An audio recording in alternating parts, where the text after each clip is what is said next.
Right, folks, so the thing that you're about to watch, if you so choose, is a story that I made up on the fly while I was driving back from work. It is not visual in the slightest. The only reason it's in video format at all is because this phone does M4As, and I don't really have the software to convert those. And I'm also really, my time, I don't have time to play around with that sort of thing, and honestly, to be honest, it's actually really boring. It's one of those technical tasks that I would generally outsource to somebody, but there's no one to outsource it to, so I just decided to film. The whole reason for this introduction being that you can do whatever and just listen. I'm using a somewhat somnolent kind of monotone voice throughout, so it might actually help you sleep. I actually fell asleep listening to it to make sure it had at least some semblance of consistency, because it is a story that I literally just made up on the go. So yeah, whatever you choose to do, I appreciate it if you give it a listen. It came out okay, although it was kind of a subconscious plagiarism of two stories. One by H.P. Lovecraft, The Strange Music of Erich Zann, another by Edgar Allan Poe, A Tale of the Ragged Mountains. I kind of, I guess, combined those two in my sort of still sleepy state because it's early. But it came out as a story. Primarily, its chief value probably lies in atmospherics, but y'all tell me what y'all think. Thanks. Here it is. Alright, folks, it is 6:14 a.m. and I have just completed my shift. That's how hardcore I am. My radio, oh goodness, is busted. There we go. I am severely bored. So, what I want to try to do for you here is tell the story. Pull one straight out of the old noodle. See how it comes out. On my commute back home. Hopefully the camera doesn't just collapse and fall into my damned pedal. But perhaps if I drive carefully, it shan't occur. It did. Look at that. I spoke too damn soon for luck. Oh yes. Alright. Well, let's just launch into something or other. I was walking down a narrow lane. It was a rather typical narrow lane as far as narrow lanes go. It was lined with brick and cement buildings. Bits of refuse were blowing about in a steady little breeze that had found its way into this aperture amongst a great metropolis. And I wasn't exactly certain why I was there. At least I couldn't recall. So I mused briefly as I gazed at the effaced address on the only door in that particular alley. And then I said, oh yes, I was here, particularly for this door, although I don't really know why. I knocked. And I waited for a good quarter hour, continuously knocking periodically with rests of maybe 3 to 5 minutes between knocks. At first I started with a couple of resounding knocks, and then slowly I built up to a more rapid value. Thrice, 5 times I even tried the old and it was to no avail. As I grew bored, as I grew listless as I thought, where am I? How do I get out of here? I'm not sure how to get back to my bus stop. I began to whistle a tune to comfort myself. It was one of those nondescript things that I don't really even think is a tune, composed of various melodies that happen to float about in your head. And just as I completed the last bar, if you could call it that, of this little melody, the door burst open. Very abruptly. And a strange face peered at me in the glow of a sickly electrical light. It was not ugly, but certainly out of the ordinary, with its matted hair, its wild eyes, and a rather haphazard arrangement of facial structure. It was a man, I suppose. It was male, although, given the lack of facial hair and a certain delicacy to the chin, I couldn't quite ascertain. As I said, the eyes were wild, but they retained somewhat of a liquid nature, which made gender identification a bit difficult. Not that it really particularly mattered. I was just curious as to whether or not I had stumbled upon a hermaphrodite. In a shrill but low voice, the stranger said, "Ah, Mr. Westerby, I've been expecting you." I thought to myself, oh dear, he knows my name, or she knows my name, or whatever this is knows my name. I say whatever this is, not to be inconsiderate to those of indeterminate appearance, but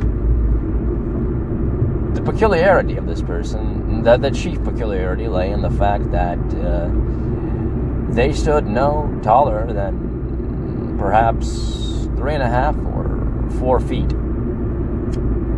And there was a great arrangement of multicolored rings on each hand that sort of bedazzled one. Very suggestive in their arrangement.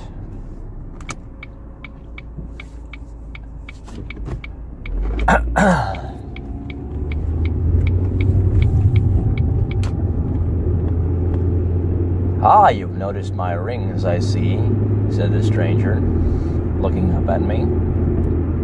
"You know that these are rubies from India." I had heard some tell of India, given that my uncle, or rather my great uncle's father, was one of the colonists there before we'd come to America. Anyhow, I said, and where, pray tell, did you find these rings? Was it in Bombay, Calcutta? Did you happen to ever make your way to the Narmada River? He said, yes. In fact, I did pick these up in an old temple on the Narmada. Curious, I thought. Of course, all my recollections were second or even rather third-hand accounts, but there was something that I had recalled about the river being a dedication to a certain goddess. Anyhow, the man eventually invited me in. Yeah, I could see now plainly that he was a man that I'd entered his rather odd Spartan lodgings. He had many easels, many painting supplies, but not much in the way of furniture. There was one kitchen table, there was a couple of kitchen chairs, and I spied just one bedroom with a mat on the floor that wasn't even sitting on any sort of posts or support structure. I thought, a frugal artisan living in the hearts of the great city of... I don't recall, honestly. I don't recall much, except that this absolutely did occur, because at this very moment, as I'm telling the story, the ring sits on my finger and glimmers ever so oddly and tantalizingly in the twilight. But yes, we sat for a while and chatted about India. He filled me in on his travels. And as this was occurring, I couldn't help but notice that he was not talking about the India of today, which I associate with the smell of petroleum. Bustling, dusty, loud. Yes, it was perhaps always clamorous, but no, what he was describing was something a bit older. And I got to thinking, was he perhaps also recalling the tale of his father's? Well, as we kept talking, a certain dreaminess settled upon me. There was something in his lilting, sing-song voice that was hypnotic, especially combined with the aromatic tea that he had served me. I fear that I'd fallen into somewhat of a slumber.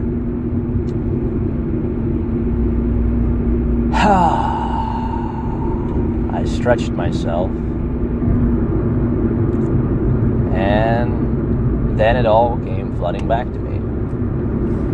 How suddenly I'd been transported into the very world that my friend had described. But it was not even India. I don't really know how to describe it. It was colorful for certain. Kind of vague mists, overlapping, chromatic, with shapes rising in and out amongst them. Shapes resembling buildings, or something to that effect, with strange beings that had skin of a bluish tint and wore very flowing robes, and on each finger of each hand they had these colorful rings. The very same colorful rings that I'd seen on the hand of the old artist. In fact, yes, he was an artist. So I had recalled now that on his canvas there had been a great swath of colors of an indeterminate something, which had a maddening sort of sense, a certain pattern that tantalized the imagination. And perhaps that is what triggered my somnolent apparitions. Yes, I thought, alright. So I am here in a dream world. Why don't I make the best of it? Why don't I explore? I reached out to touch one of the blue beings that passed by and found that my hand went straight through him. I was of a more solid nature and I'd never felt more foreign. Everything here flowed and I didn't. I was some kind of sore thumb, some kind of stuck thing, like molasses amidst a stream. And yes, suddenly, everything just happened suddenly. It was like a bad cliche in a sloppy story. Suddenly, my friend appeared and said, "Oh, do not worry. Oh, do not worry at all. You have arrived in Zarathustra." And I thought, all right, and what exactly is Zarathustra? Oh, well, he explained, you know how sometimes you feel like something has happened before? I believe the feeling is called deja vu. Well, that's because, really, it has. You're just stuck on the wheel. And it's slapping you right in the face as it goes round on its merry way.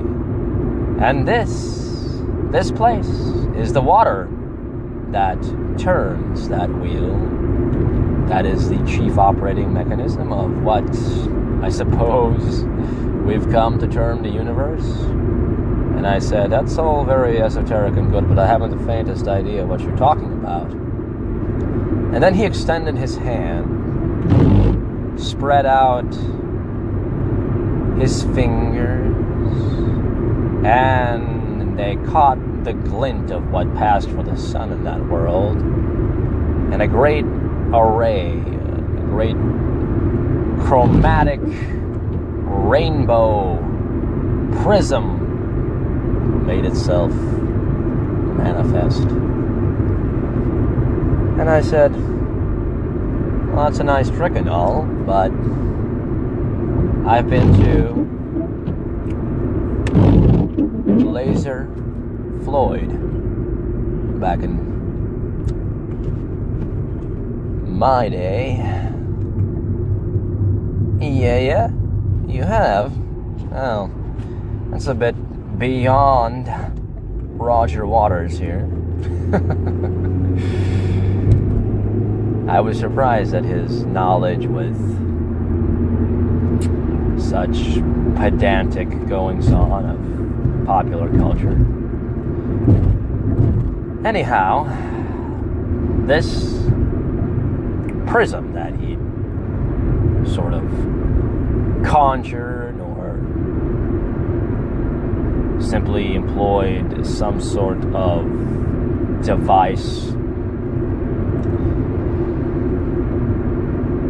made a sound like a rushing stream. And then I saw that what we really were was kind of superimposed on the world, but it wasn't the world of Manhattan. It wasn't the world that I'd been accustomed to. It was something prior. It was forested, and I saw savage Indians, not of the variety that my friend had visited, not the sort of Indians from whom he'd gotten his ring, but I suppose, the sort from whom we'd usurped a rather sizable portion of land. I don't know. I have various feelings about the matter, but there definitely was some unfairness in that situation. But it was odd to see ourselves superimposed on this. And in the next instant, I saw that we were, in fact, superimposed over my own familiar scenes of taxis and bustle, and suddenly it was all gone. And I was back in the alley, and I saw the door no more. But upon my finger was a single ring from the collection I'd seen on the strange little fellow with the effeminate face. It was emerald in color and glinted oddly in the rising sun. And as I held it up, I noticed that the hand that bore it had become translucent. I reached out to touch the wall, found that my fingers passed quite through it. And it was as if I heard a strange, shrill but low voice say very clearly within the confines of my head, "Hey, what's the big idea? I'm trying to take a nap in here. Don't pull at my bed sheets." And that's really all I recall of the alley.